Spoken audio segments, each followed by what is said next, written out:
Jatend piny Kenya William Ruto manie limbe piny mar Japan ne romo motisi ni Tokyo International Conference on African Development ogolo kwayo ne joket mwandu ma Japan mondo kaw okang' mar keto mwandu gi pacho kae sectors mopogore opogore kama oting'o pur, lony manyasani e kind mamoko. Kanoloso e romo no, jatend piny Kenya William Ruto nokone joket mwandu go onego tii gi thuolo machalo lwasi mar ohala manono kaachiel kod uchumi mosebedo kadongo pacho kae ndie.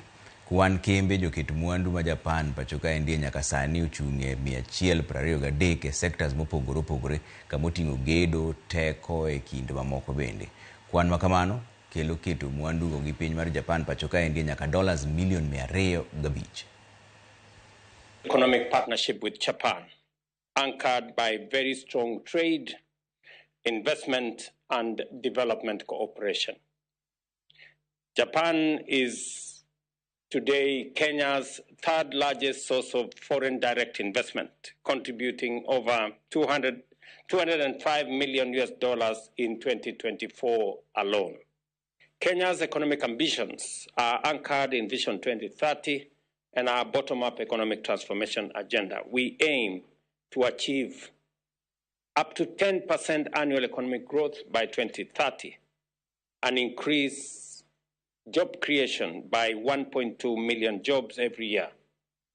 Our 5 priority sectors are well aligned with Japan's own development priorities. Kenya's transport sector to e-mobility. And there is an opportunity for Japan to work with Kenya in this space because we are making deliberate, intentional steps to transition to e-mobility. Bas wadhi en yuyu moro machuok to duogo gi weche manyien bang' dakika matin taneno koseoro ote mag wesoma ne moko matin ka endira mogi TV ma endi Pastor Mondi